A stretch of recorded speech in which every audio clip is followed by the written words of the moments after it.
So, there was something else. What is it? I think we had a guest. Oh yeah. We have this wonderful man over here.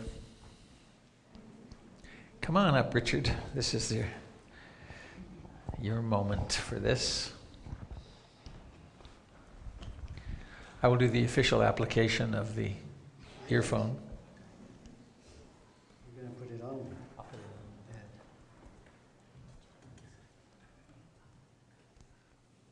It's like the passing of the baton. You have the con, sir. Hello. All right.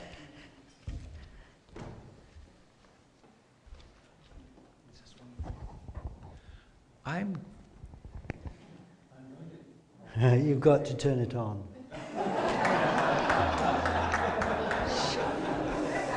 Test 1, 2.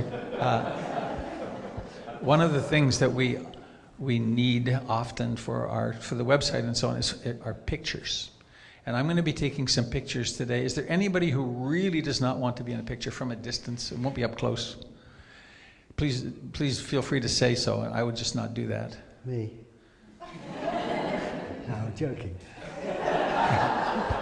He is a bit of a pain in the ass. But he's funny and cute. And he can guide us into seeing in a way like no one I've ever met. So, you're on. Right, that set the bar high.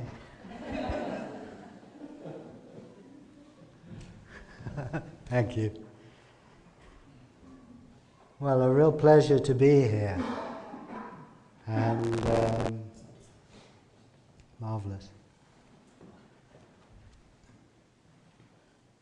And I would like to share an experience with you, which I call seeing who you really are. And it's very simple. And it is just seeing, and really follows on from what's your name? Robert. I can't resist. Has been guiding us to do, just to be aware. And this is different language, different techniques in a way, but the same home goal. And I am going to just invite you to look.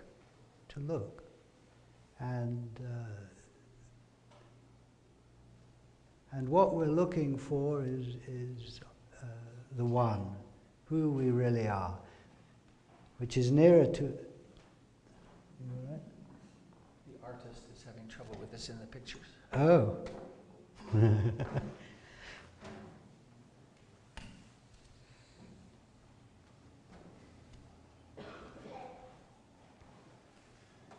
That better?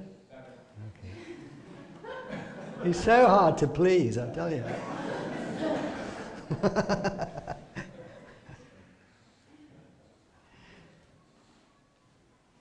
Okay, so here is a very simple thing to guide your attention to the place you're looking out of.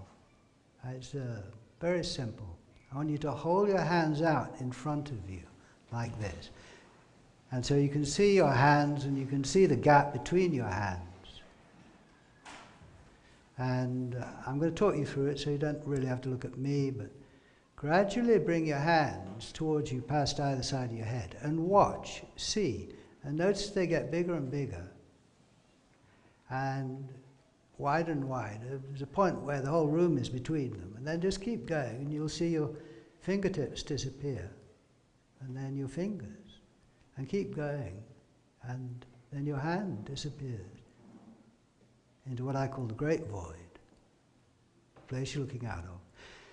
And slowly bring your hands forwards, but from your point of view, notice they don't come past either side of the head, they come out of nothing.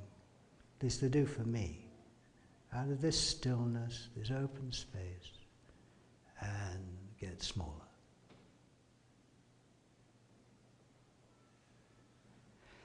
And this is the difference between the inside and the outside. You can see what I look like from there. At that range, you see Richard on this stage. That's my appearance. But what I see is what I am at zero distance, my first person experience, which is headless, which is open, which instead of my face, I've got 100 faces. From my point of view, I don't see Richard here. I see a headless body and a huge nose. So I would like you now to discover that you've got the biggest nose in the room. Close one eye, and you'll see your nose curls down from the ceiling to the floor. Is that true? Admit it in public. And close the other eye instead, and you've got one on the other side. Bigger than the wall. But are either of those noses attached to a face you can see? No. No. They come, for me, they come out of this nothingness, this space.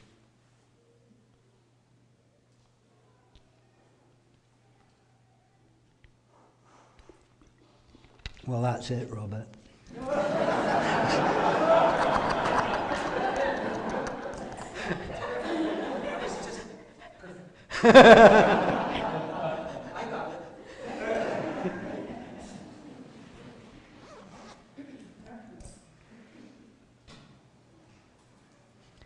It's where you put your attention. See, that's all it is.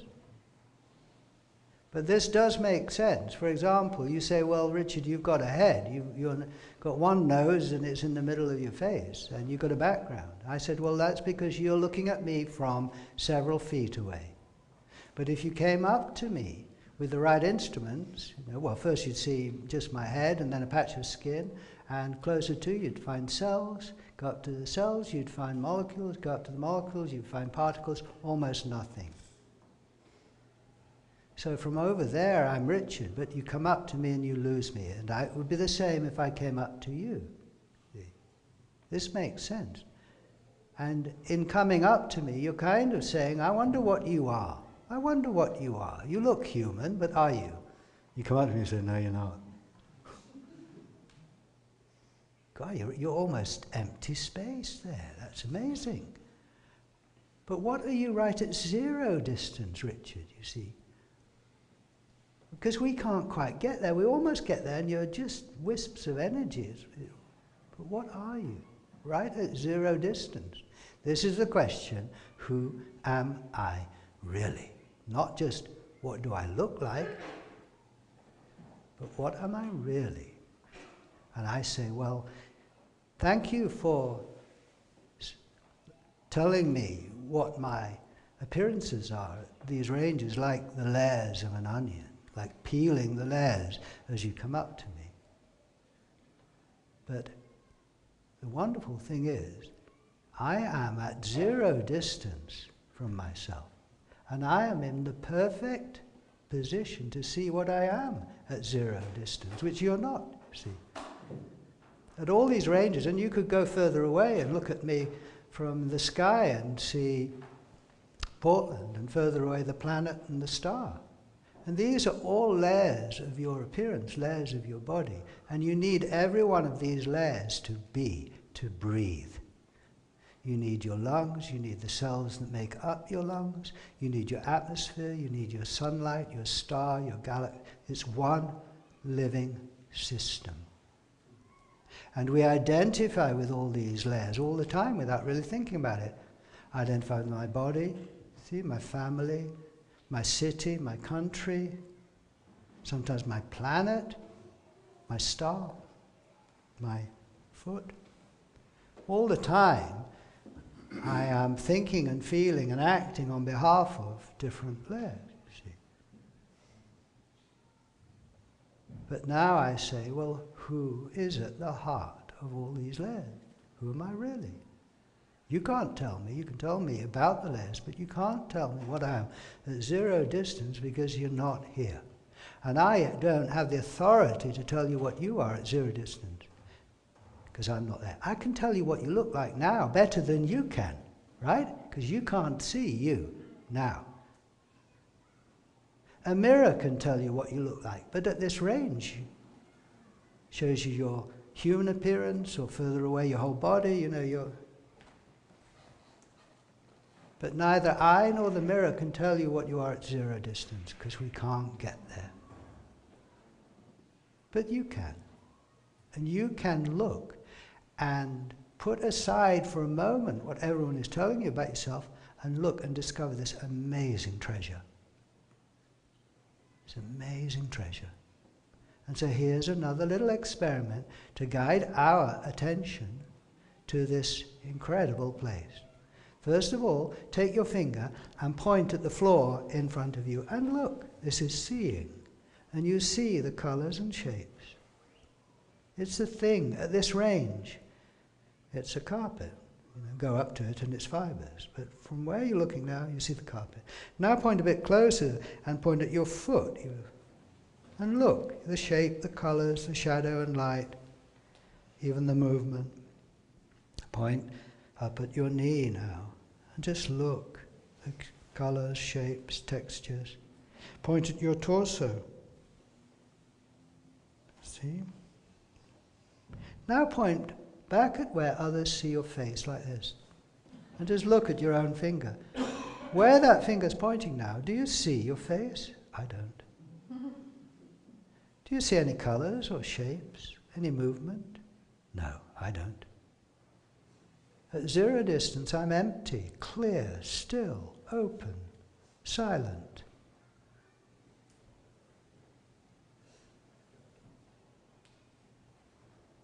Now use your other hand to point out like this, two-way pointing, two-way attention. And the second hand is pointing out at all those colors and shapes. And this indicates that this space at center, this void, isn't just empty, it's also full. And it's full of your finger and the room and sounds and feelings and everything. Is that true? Yes. Yes. And it is worth saying yes, because all day long we are confirming who we are in the eyes of others. Yes, I'm Richard. We have to do that. Yes, I'm Richard. I'm English. You know, I'm from London. I'm confirming all the time. I just came from Robert's house. You know. I'm confirming that I understand what I look like and I'm acting on behalf of that. But very rarely, in a way, do we confirm in public our central identity, this open space that is full of everyone. It is radically different from what we look like. For example, what I look like is a person with a face, and therefore I'm face to face with Danny or face to face with anyone here. You see that from the outside. But my experience is no face. Therefore, when I look at you, it's face to no face. So I say, I have your face now instead of Richard's. Do you have Richard's instead of yours? Yes. She said yes. And now we are bringing onto the front burner in public this central reality, which we've always known. As a baby, you're headless. See, as a child, you're learning about what you look like and learning to be a person. As an adult, now you're fully convinced that you're a person and all your identities, and you take more or less responsibility for that, see? But in that third stage, the baby, the child, the adult, we tend to overlook our original nature, our original face, our no face, our true face, our true identity. We tend to overlook it because we're so enthralled by what people are telling us, so under the influence of that which is necessary. But we're overlooking this openness. And now we see ourselves as face to face with everyone and separate and mortal and all of that, limited. Now, when we simply look back for ourselves, because no one else can do it for us, at zero distance, what do you see? You don't see what others see. How could you? But it's not just a little bit different, it's totally different. Empty. My hands disappear into this open space. So now I say, for me, I am empty for you. I am you. I don't know what you're thinking and feeling, but I have your appearance here, and you have mine there. I am in you, and you're in me. Is that true? Yes. Yes, it is a wonderful truth. Does this mean now that I am no longer aware of being Richard, that I don't take responsibility for being Richard? Of course not. Of course I do. I kind of place Richard there in the mirror, in you, somewhere there. Here I'm free of Richard. Here I find this incredible openness, awareness, awakeness, which is what we're all looking out of. Point again at the place where others see your face. That's the place I'm talking about. It's not rocket science. This is seeing. You don't see your face. Instead, you see your finger in the room. That's your true nature at zero distance. Now, one thing that's worth just thinking about is that this is a neutral experience. It's a non-verbal experience. You can't see your head. You can't get that wrong. You can't half see your no head. You can't see it a bit more clearly or less clearly than someone else. It's just not there, empty. See? But it's a neutral experience. And so often we might think that when we wake up to who we really are at zero distance, that we're going to have a wow experience and it's going to solve all our problems. It doesn't. It's not necessarily a wow experience. It might be so what? It might be nothing at all. And you might think, well, what's that going to do for me? See?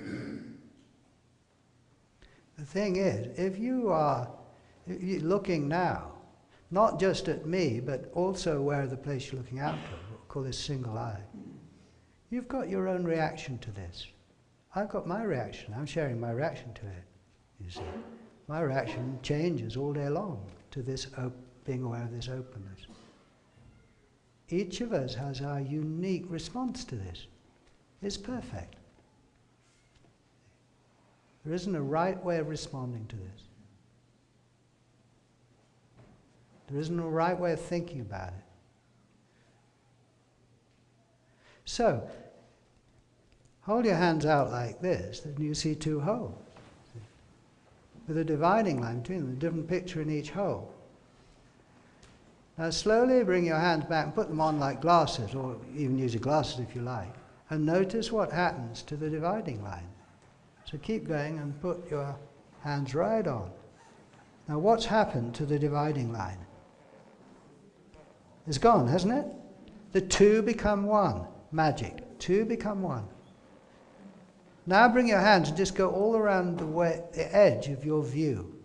See where your hands disappear. That's what I call your single eye.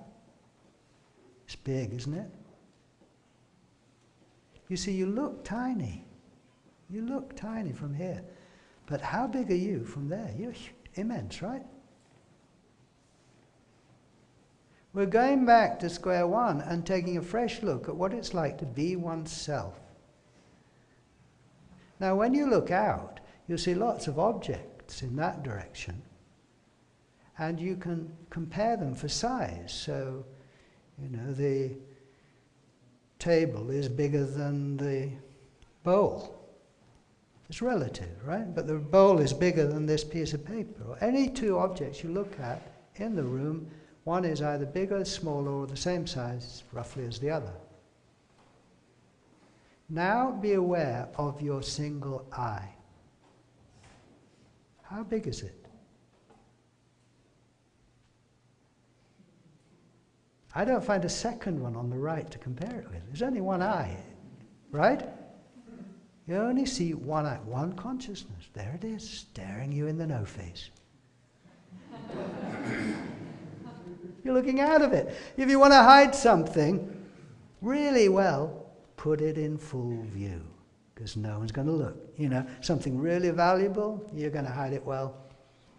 Something really, really valuable, leave it out on the table. Well, this here is so obvious. You're looking out of it. So we overlook it all the time. So these little experiments I'm taking you through are to guide our attention back to zero distance. I mean, it's very clear where to look. You can point at it.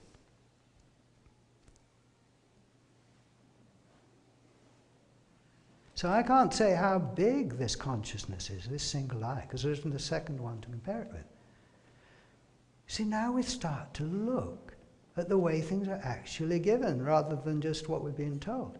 So anything you look at, it's right in the middle of your field of view. And you look at something else, and it's right in the middle.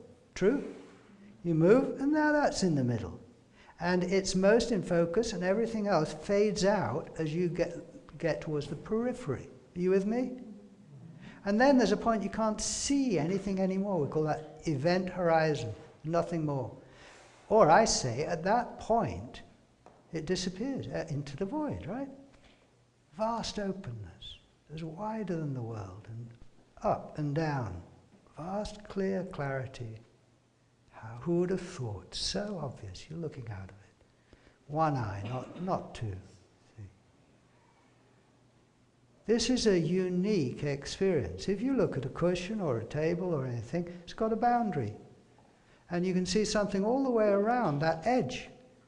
There isn't one bit of the edge where there's nothing. There's always something. Anything you look at, it's got something around it. Is that true? Class? Yes. Now look at your single eye, your view. What in Tibetan Buddhism or something, Dogchen, they call the view. The view. What is the view? The view is the view. It's not something esoteric. It's what you're seeing. Now look at that view. No one else can do it for you.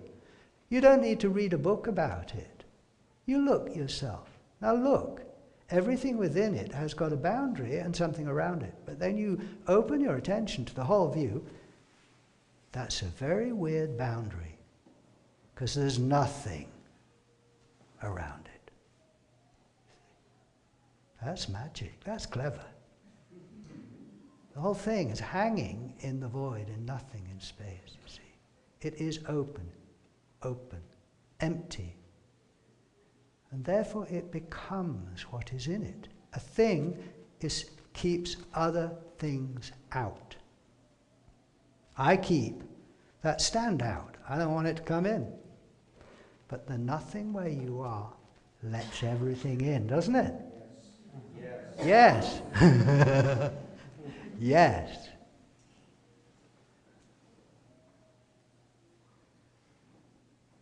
We are bringing onto the front burner in public the most beautiful, deep, fantastic truth, which is what you are, the place you're looking out of. Now the bottom line is it true? How do you find out if it's true? You look. You don't rely on others, they might be wrong. Don't rely on the scriptures, they might be wrong. You look for yourself, you see, you're in the perfect position to see what it's like to be you. I don't even have to remember what I saw a minute ago. I look now. Hands disappear into emptiness. I am not Richard for myself, I am you. And I believe it's the same for you. You're looking out of this timeless, open awareness, clarity, headless space, single eye. Now the thing is, each of us will be having a different reaction to this. Brilliant. There isn't a right way of reacting to it. You're going to react in your own way, from wow to so what. So what is a valid reaction. But if it does touch you in any way, oh yeah, that's true, that's familiar, wow. Give it a ride, test it, bring it into your life. Meditation, ongoing meditation. When you're driving, be the headless driver and see that you don't move and the scenery moves through you. We all know that experience. You're walking, the scenery moves and you're still. I didn't come to Portland, Portland came to me. Space doesn't go anywhere. Space doesn't move. I didn't come to America from England. England disappeared into the void and America appeared. I haven't gone anywhere. I'm at home, as we say. I'm at home and you're my guests in my home. Now. Fantastic. Now here's another little magic trick. Watch what happens when a human being, me from your point of view, closes his eyes, you see. Not much. And now I open them. Not much. Now, close your eyes. Hasn't the room disappeared? Magic, yes. Now recreate the room, brackets, open your eyes. Magic. We all know this as children, but we were talked out of it. You're just closing your eyes, Richard. Oh, I am? I thought I was making the world disappear. No, you're not.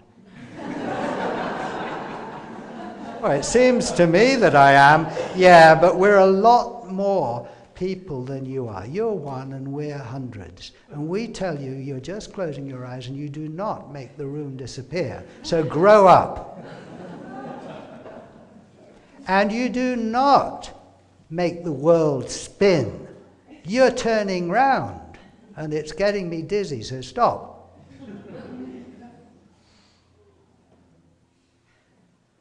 Okay. Because if you don't really grow up and identify with what you look like, we're not going to give you your pocket money. All right, well, that swings it there.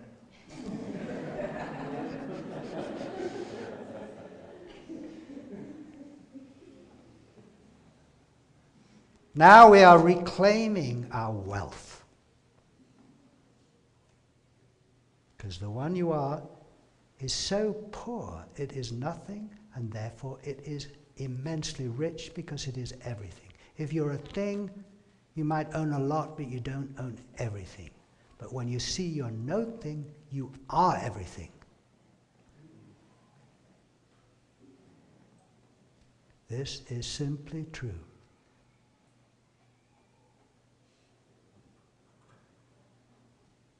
And it's up to each of us, really with the support of others, to come home, to come to our senses, to be aware of who we really are. And when we're with our friends, to silently, most of the time, just be empty for them. I am being empty for you now.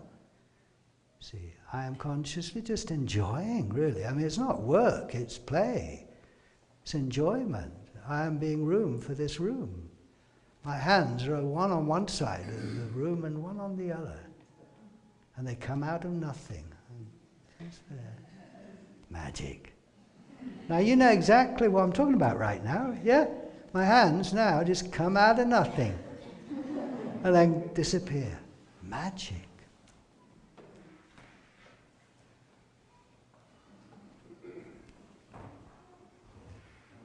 This is the rediscovery of oneself. The rediscovery of oneself. And who we really, really are is so fantastic. Some days it isn't. Some days it's nothing at all. Some days, it's kind of, so what, But it's still true. It is not dependent on you on it being meaningful. It is not dependent on it giving you the goods. It is just the way it is. And this is tremendously valuable. If seeing who you really are meant that you had to be peaceful,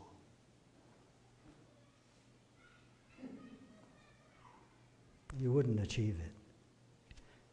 We have the idea that to wake up to who you really are means, you're going to be happy all the time. And so when you're not, you think you've lost it. You haven't. You've lost the happiness. You haven't lost this. You can't lose this. You can't. It's the one thing that you do take with you when you die. Because this does not die. Things begin and end. But no thing full of everything.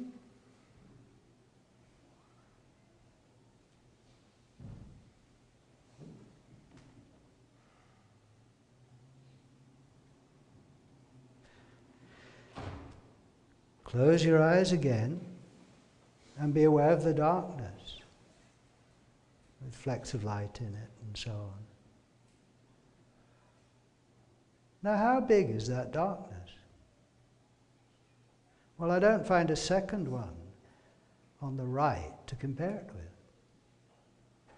with. There's only one. It kind of just, I don't know, it fades out or what, I don't know, into nothing. Now open your eyes. The view out changes from darkness to colors. Does the view in change? There's nothing there to change, is there? Test it, you see. You now know about this direction, out and in. Now I tell you, you see, when I close my eyes, the view out changes to darkness, and the view in, nothing, it's just space again. And when I open my eyes, in that space appears a room and nothing changes. Test it, is that true? Close your eyes. Now open them. Nothing here to change. Now close your eyes again.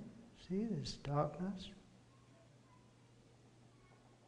That space that contains the darkness now, it doesn't have a name on it. It doesn't have a size, a color, a shape, a nationality, or anything. It's what we have in common. You ask anyone about it and they're looking there, they say, no, it's just the same for me. You know, in a way it's indescribable, but no, it doesn't have a shape. Things are in it, but it's kind of empty. Now be aware of other things that are in this emptiness. The sounds. Sound of my voice, other sounds. Do those sounds disturb the space, the silence? No. And how big is the whole field of sound? You hear lots of different sounds. Loud ones, soft ones, near ones, distant ones.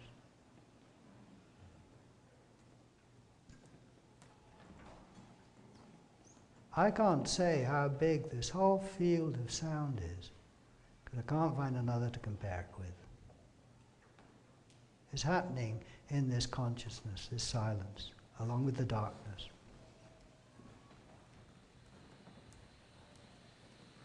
And now open your eyes.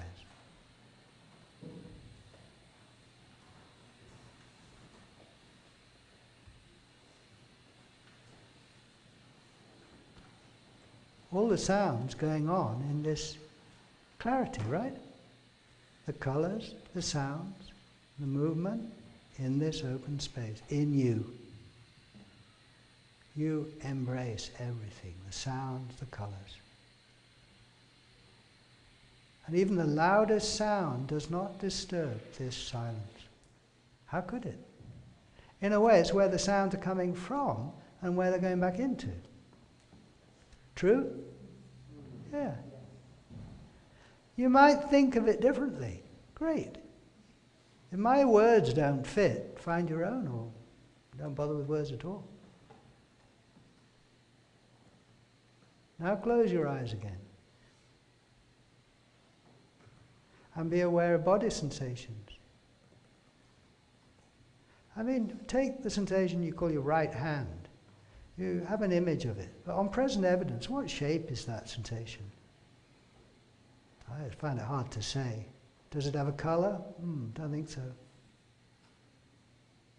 Pick another sensation, the one you call your head. How big is that sensation? Not your image of it. Well, I just can't say. Now be aware of the whole field of sensation. How big is that whole field? Well, there isn't a second to compare it with. It's just alone, it's single.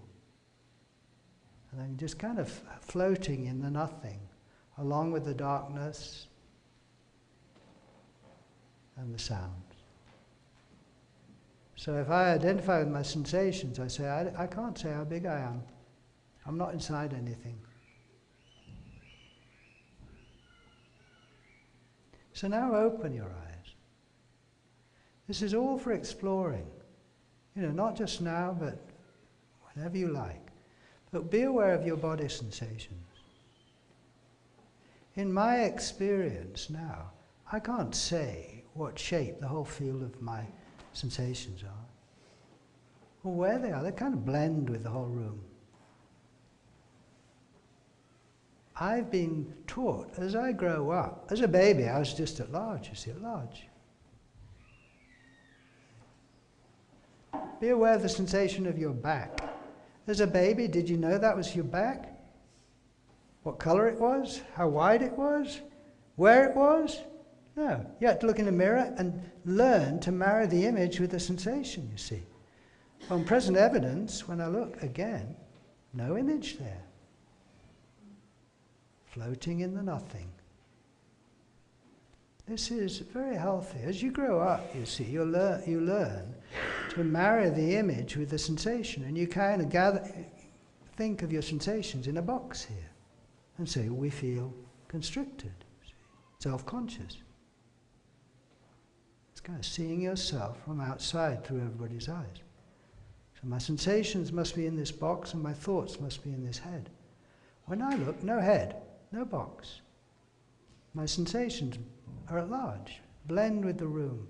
My thoughts are at large. This is very healthy. And it's true. And it's such a relief. Just empty, you see. Full and empty.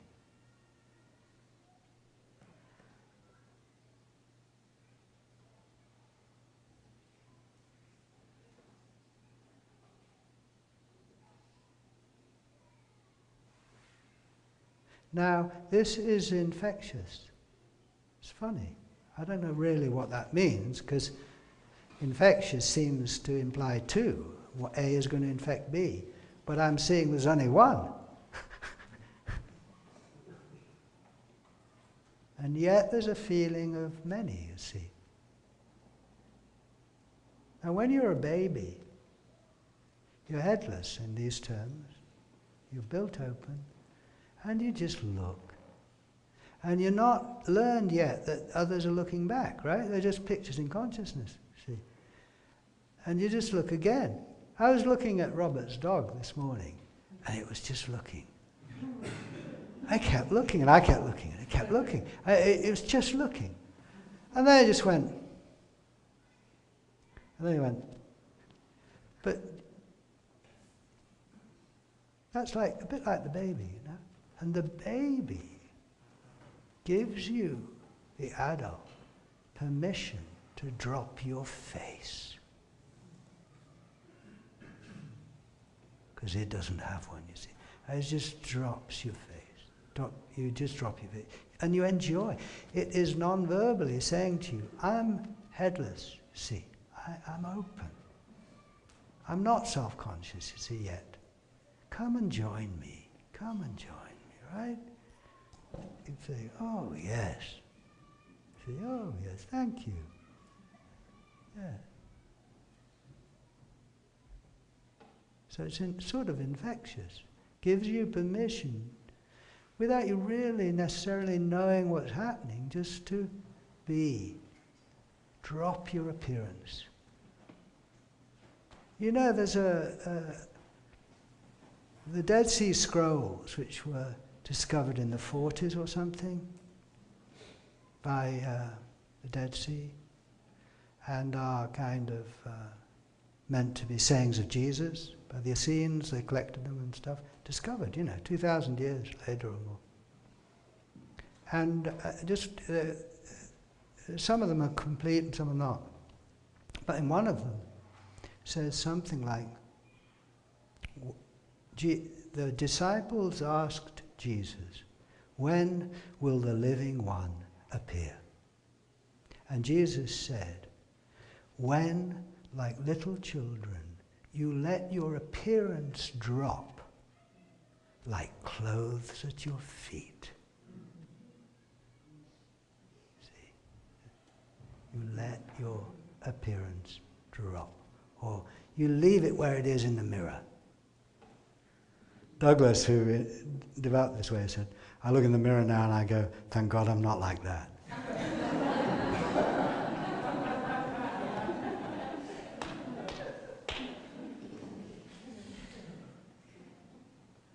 I say, thank God I'm not like what you see me to be, because he is doomed. Thank God I'm not like that. Thank God. Thank God when I look here I don't find Richard. And so I say to you, I bet you are glad you're not what you look like. Because you are doomed.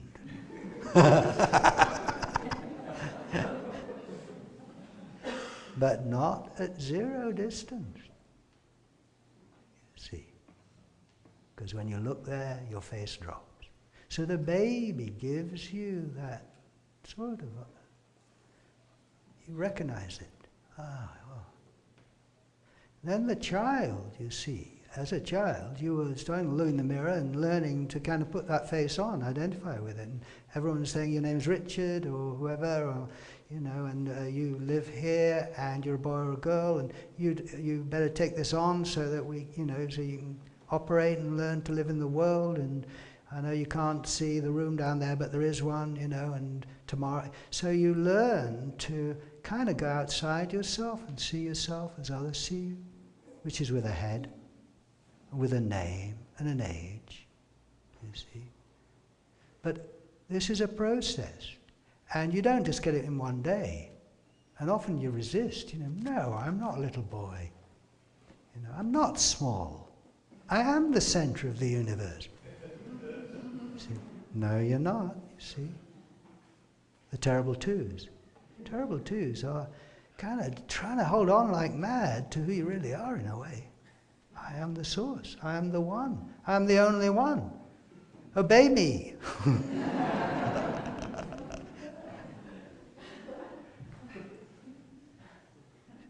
So as a child, you're experimenting with and learning to, under huge pressure, to put on those clothes, to put on the one you see in the mirror. And half of it is pressure, and half is that you really want to do it because you want to join in. You know, I mean, this is a great adventure. Who'd want to stay behind as the baby? No, I want to join in, but I'm not sure which suit to put on, which body to put on. And I'd much rather be a bird today, thank you very much. And you feel like you are a bird or a train, you see. Now this is infectious too, because the adults come in the room and you say, oh, come and be a train with me. Can we be trains? And you get down on the floor and you're a train. And so the child is giving you the permission to sort of be a train, right? And you know, no other adults about. Right, I'm really going right? Are you all right in there, Richard? Oh yeah.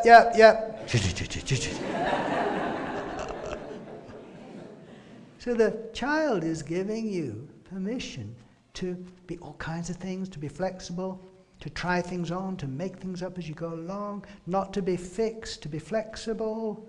Yeah? You see? Why not? To see what comes out.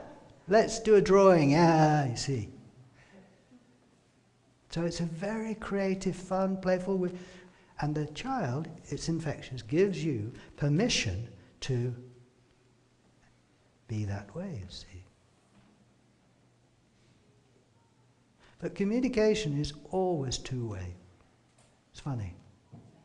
Because at the same time that the child is saying, come and join me, be free, be anything, make it up as you go along, you know. The adult is joining in, but to the adult it's playing, whereas to the child it's real. And so the adult is subtly saying, it's just playing. You can't help but communicate that, even if you don't say it. Because most communication is non-verbal.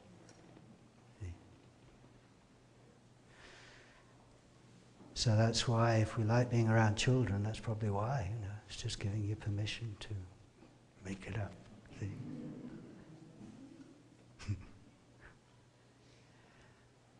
but shades of the prison house close around the growing child. See? And we can't stay there. We don't want to stay there. I mean, in all phases, we revert, we regress sometimes. The child regresses to the baby and just wants to be held and, be a baby again. When you come into the adult third stage, you're now seeing yourself primarily from outside through the eyes of others. Have you ever actually seen yourself through the eyes of others? No. See? But you've got a good idea of what it is. You act as if you see that. You act on that. You act as if you're the one that others say you are. But you've never seen what they are seeing. They tell you. They speak very authoritatively. See? And if you don't accept it, you can't play the game. You can't join in. You see. So there's no choice about it. And the third stage of the adult, which we have all achieved here, is I am what I look like. The baby is, I haven't a clue. The child, I'm not quite sure yet. I'm going to try this one, that one, Today I'm not going to be anything at all. I think Winnie the Pooh, he said, some days I walk through the forest and it's brilliant because I am nobody. I don't have to be anybody, you see. I love that. It's like walking through, I don't have to be anybody, see. Child. The adult, got to be someone. You are someone in the eyes of society. And in the third stage of the adult, we dismiss this openness as unreal. Of course I'm a person, of course I've got a head, I'm not nothing, I'm not space, that's ridiculous. Of course I'm a thing, of course I was born and I'll die.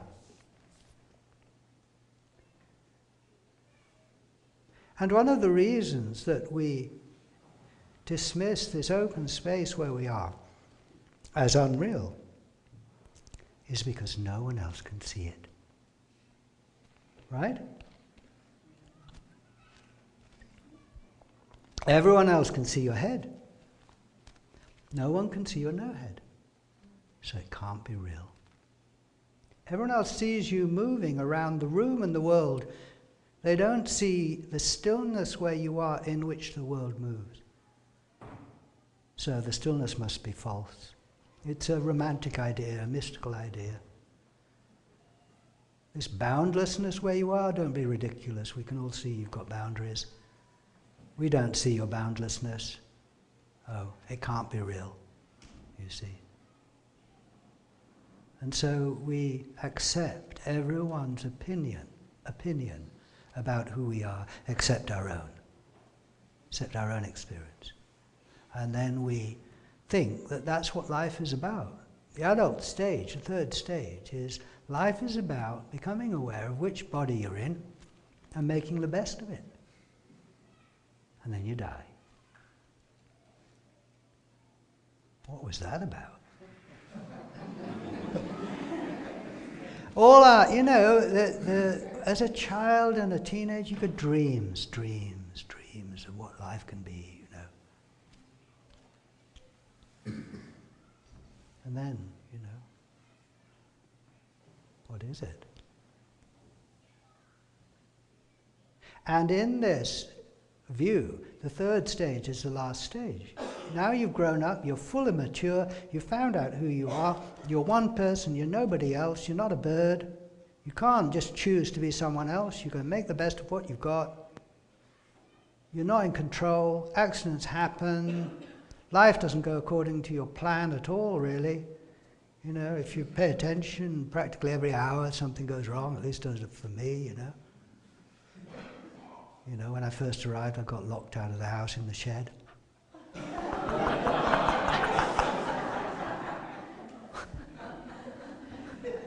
I wasn't planning on bringing that up, but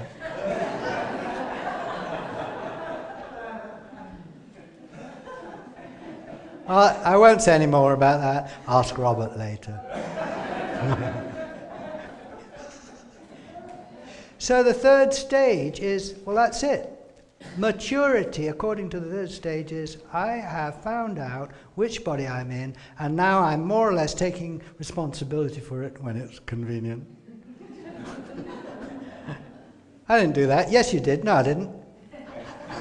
We saw you do it. No, you didn't. I did? Oh, I've been suppressing that. Oh.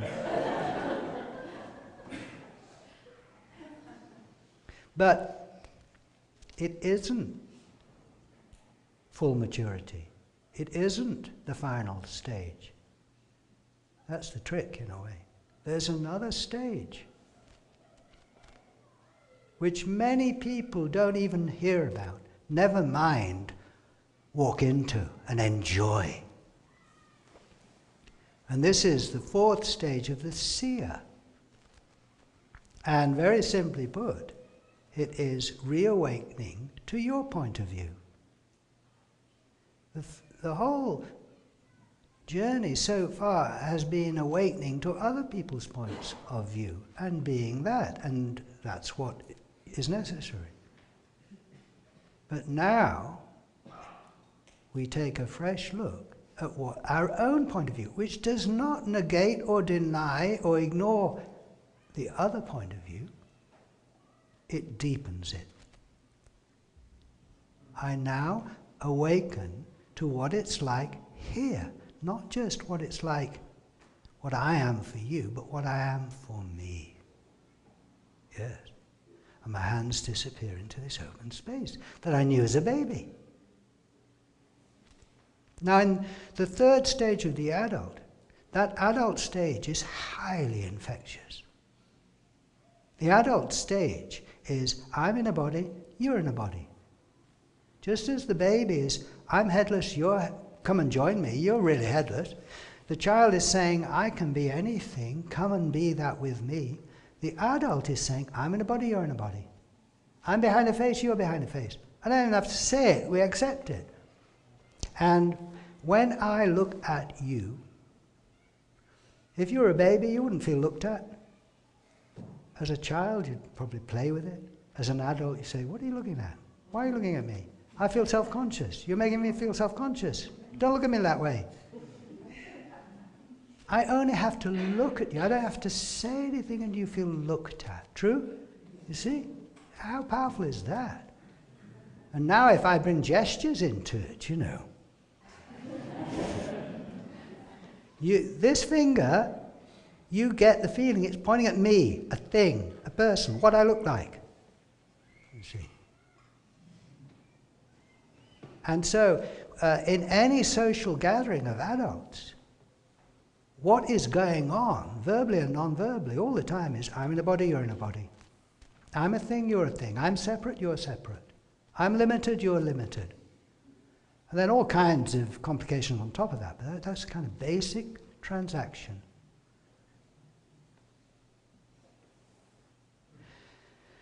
When we then just take a breath and say, well, hang on a minute, I'm just going to check this out again and see what I am. See, that's all we're doing. Just take a moment and check out what it's like to be me. You see, so that's what I do. A little experiment, point. Just point again, you see. Now, this is not what others are telling you are there. This is you looking for yourself. Do you see anything there? Do you see a head? Movement? No. Is that space full of the whole world? I say yes. See? Is that very kind of familiar? Yes. Yet fresh? Fresh, brand new.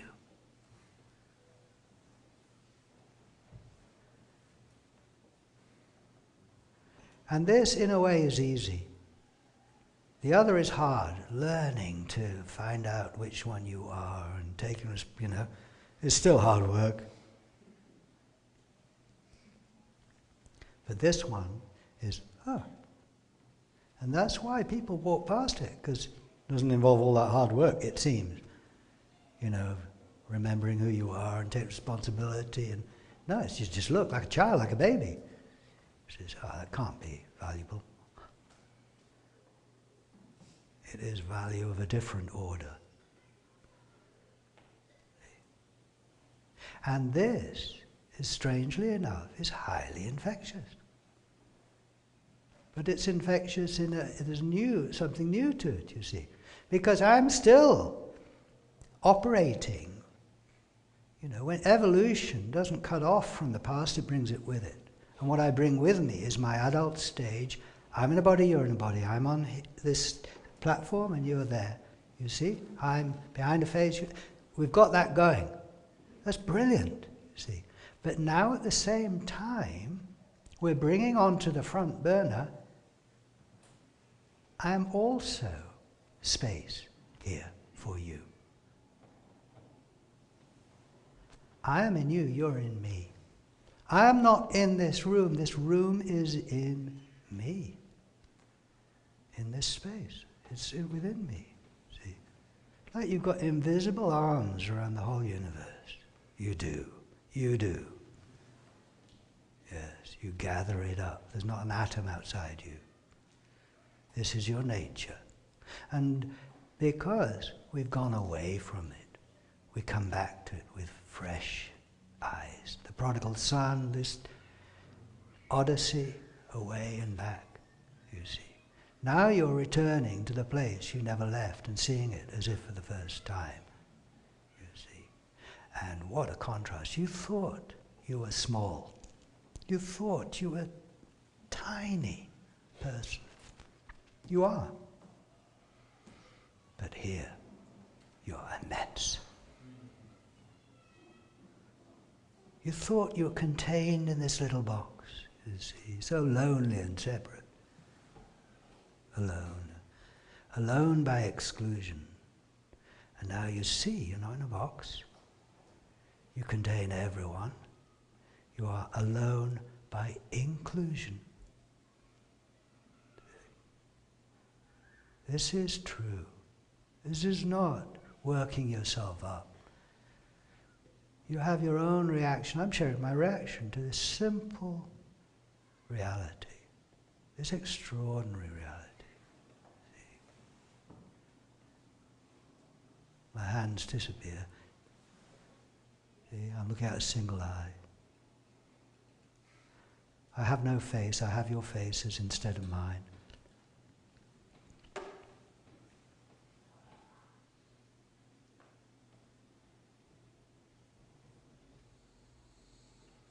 Does it make all my problems go away? No, but it places them. So for example, hold out your hand and look at your hand.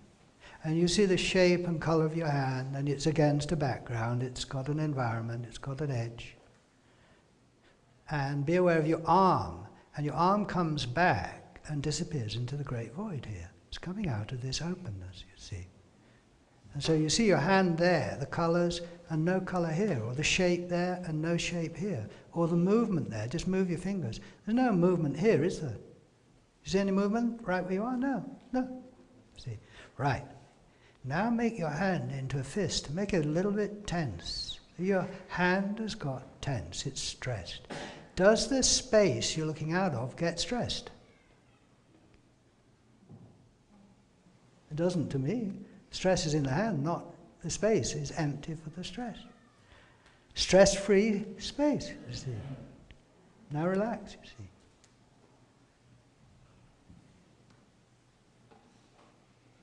There is this stress-free space. Pardon? Brilliance of the separate self. Okay. I just have to look that up. Hang on a minute.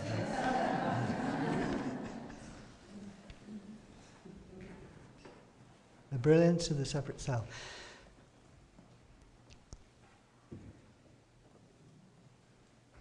I suppose there's this idea sometimes that to find out who you are, you've got to get rid of the self, or at least domesticate it, or calm it down. It's popping.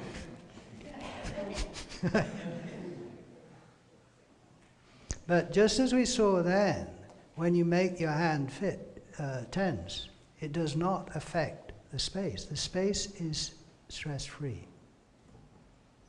So when you have problems arise in the space, they do not affect the space. So now you're operating, you say, well, what difference does that make? I still feel tense, but now you're operating from this, with this space, this, who you really are, this incredible resource. Stress to no stress. Test it, you see. Problem to no problem. So you kind of place it. There are no problems at center. Look and see. There's nothing at center. Problems are there, like people and colors and shapes and sounds. This is a fantastic resource to find this problem-free space that has come up with the whole thing. Now also within this space is yourself. Now is that self, Richard, the one in the mirror, is it central? No, it's in the mirror, it's in you, it's peripheral. The healing comes primarily when you place the problem, place the stress, place the self to where it already is. You're not pushing it out, you're seeing it was never here in the first place. Now, when you're a baby, you're not yet aware of yourself. Haven't gone in imagination outside and looked back from several feet to see yourself yet. You haven't done that. You're pre-verbal. So you don't have at least a developed sense of yourself. As a child, you're developing your sense of self, see, and kind of gathering it in. And the whole thing is that you believe that that self isn't just in the mirror, it's here. You can't see it. The whole thing is to believe it's central. So when you're an adult, you have a profound sense that your inner body, your consciousness is just this little thing here. And everyone else is a consciousness in a body out there. When you're a baby, you look out, there's no other selves, in a way. You haven't learned that. As a child, you're learning, empathy, you nip your little brother and he jumps and you love it. You nip him again and he jumps and and then he nips you, you see. And you go, wow, that hurts. And he says, yeah, that's what I feel when you do it to me. Really? Yes. And if you keep doing it to me, I'll keep doing it to you. You soon stop. Now you believe he experiences pain. You didn't believe it before. It was just really interesting, fun. Wow. Now that's empathy. That's empathy, you see. He tells you that he is in pain. And you now believe him because there are consequences if you don't. And he tells you that he can see you. And you believe him because he tells you. And he tells you that he's got thoughts in his head. Have you ever seen thoughts in someone's head? No. But you believe him because he tells you. This is empathy, that he's got feelings like you do. You see, you've got feelings. He says, I've got feelings. Your parents say, we've got feelings in our bodies. See. So do you. Oh, I thought my feelings were just everywhere. No, they're in your body. Oh, okay. So this is the arising of empathy and the sense of self and other. Do you see? I'm in a body here, you're in there. I don't know if you're in there. I have no experience of you looking out their eyes. I profoundly believe it now. Self and other go together. So now I profoundly believe in myself. Now what does this do? This means I have a sense of myself here and you there, others. See? Which you didn't really have as a baby. We think, there's others. You've learned that. I mean, it's thousands of years old, all right? You don't have a choice. But this awareness of self and others emerges in our lives around 1 year or 2 years, or it's a process. We're still taking it on. Now, when you get interested in awakening to who you really are, it seems that this sense of self and others is a mistake, or it's difficult, or it needs to be somehow got rid of, or you've got to feel one, and you can't do it. maybe for a minute or an hour or a day, but it goes and then you think you've lost it, and you try and get back on that train, see, and you fall off, and you look, they seem to be able to do it, and they're looking at you and they're saying, they seem to be doing it. You can't stay on that. It's a feeling, it's a thought, see. So you think, oh, this self is in the way, this feeling of separation is such a problem. I mean, really, practically all your problems, my problems, have their root in this sense of separation. See? So I thought, I want to get rid of this feeling of separation. See, this self. See? Well, what happens, you see, when you wake up to who you are, I find, in my experience, is I don't get rid of that feeling of separation of self and other, but I place it. And it does not get in the way of seeing who I really am. I see this one consciousness that includes everyone and includes this feeling of self and other, you see. So I have both together. I have the feeling I'm here and you're there, and you're looking at me and I'm looking at you. I don't actually experience that, but I have a profound sense of it I could never get rid of, and you see. And in my own life, when I recognized I couldn't get rid of it, and I wanted to, I couldn't get, I thought, well, maybe it's not a mistake. See, maybe it's not a mistake. Maybe I've been sort of thinking it's a mistake, this sense of separation, and I'm doing something wrong. But where did that sense of separation come from? It came from the void. Because when you wake up to who you are, at least in my view, you take on the view that everything comes out of this nothing. And I think there's this kind of maturity comes when you say yes to that. You say, yeah, I am this nothing. See, yes. Just as maturity comes when you're an adult and you say, yes, I'm Richard. Yeah. See, I'm not a train. And in the fourth stage, maturity comes when you say, yes, I am the one. And all comes from me, and all happens in me, and all dissolves back into me, you see. Therefore you say, but this sense of separation came out of me. Now when you accept you are a person, it means you take responsibility for everything you do, in principle. And when you accept that you're the one, you say, I take responsibility for everything that happens. And one of the things that happened is all this chaos and this sense of self and other and things not happening the way you want them and they're out of control. You say, so why, see, I think it's a valid question, why, as the one, did I come up with this chaos and this suffering and this separation? See? Well, the alternative was to remain as the one and not become many.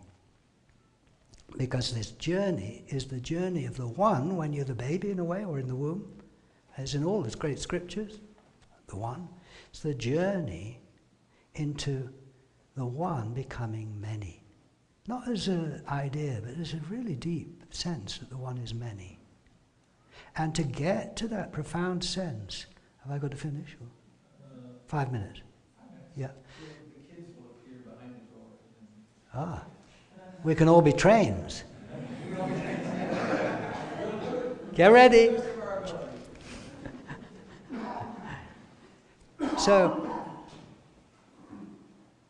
this journey of the one becoming many, it seems, has to go through a middle period where you forget profoundly you're the one, so that you have a deep, profound sense you're one of the many. See, I had to, in a way, forget I was the one and identify with Richard. I did. And when I identify with Richard, I don't see you as the one, I see you as a separate person. I have a profound sense of you as a person there with your own life and, past and future and everything, you see, every one of you. And in that third stage of the adult, we are saturating ourselves in this profound sense of separation. You're still the one, right? You're still the one. That never goes away, but you're unaware of it profoundly. Now, when you wake up to who you really are, that third stage carries on. It's so profound, you can't get rid of it.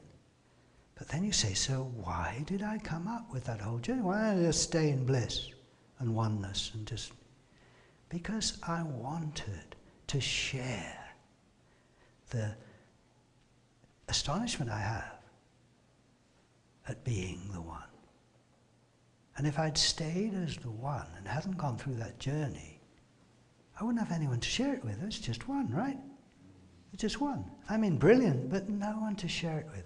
And it just seems to me kind of a deep thing. You know, when something good happens to you, you want to share it. When something bad happens to you, you want to share it, you know. And sharing, there's two things that happen. One is that you hear yourself share it. You hear yourself say it, you see. And you think, wow, because you've not said it before. And then the other person reflects it back in a way you'd not heard it before. And there's something happens there that is never happened before. See, and something changes. So, now in this fourth stage of the seer, where we're aware of this open space, you can't see ahead, you see? Yet, so there's one consciousness, yes, you have a profound sense of the many. Which means now that the one is sharing with itself as if it's another what it's like to be, right? Now, isn't it brilliant to be? Yeah, you see? But you're responding in a way I never would, right? You see? Are you kind of open space for the world? Yes, you see. So communication is kind of very central. Call and response.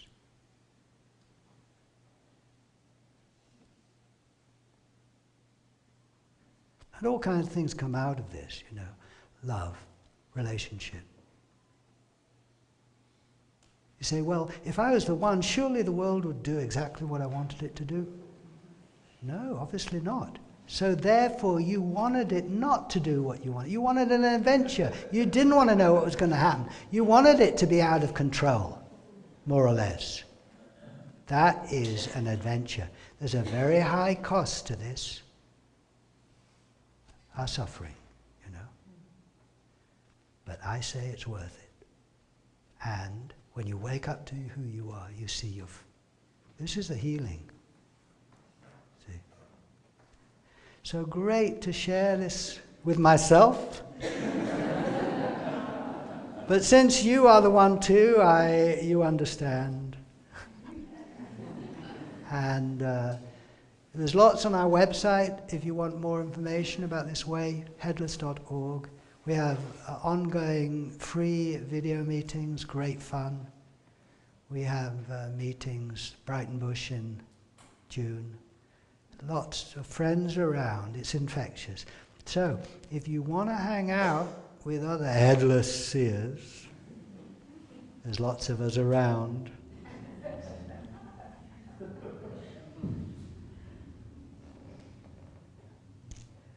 I'm on the dot here.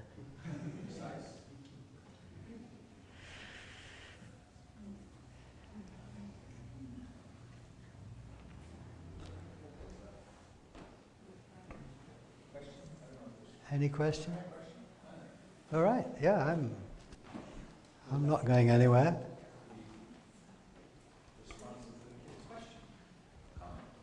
Yes, here we have.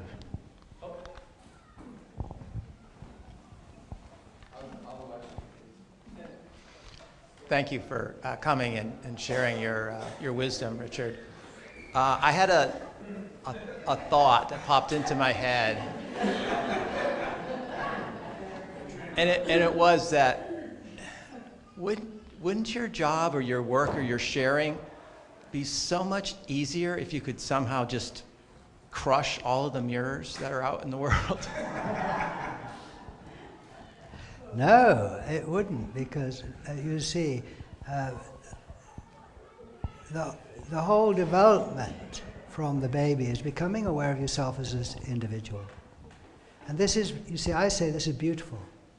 And It is not a matter of forgetting who you are, it is placing who you are as a person. So in a way you've got Richard and I don't. And you can now, you see, when you grow up, you look in the mirror and you say, oh, that's me. I mean, to begin with, you don't. You say, what is your name? Michael? Michael. Michael, yeah. So is it when your mum, you look in the mirror and say, that's you. You know, well, it's not you to begin with, it's another little boy, right? And then it's Michael. And then it's me. It's a process. First it's Michael, it's Richard in the mirror. See, and you look round the back. And then it's you, and then you put it on, you see. And so now, as an adult, the mark of the adult is you look in the mirror and you say, that's me. You don't even think about it. That's me. That's me. Of course that's me. It's a learned thing. But now as the seer, you might start looking in the mirror and saying, thank God I'm not like that. And the mirror becomes a friend, not an enemy. In the third stage, the mirror is a kind of enemy half the time as well as a friend. You know, you're looking at it and think, oh God, right? You know, so you want to smash the mirrors, yeah, because it's a kind of enemy. But in the fourth stage of the seer, the mirror becomes your greatest friend because it shows you where your face is, and it's there and not here. And it kind of takes your face like a magnet, see, and you're free. So now you look in the mirror, next time you look in the mirror, and just look. Do you see two faces or one? You are blessed if you only see one.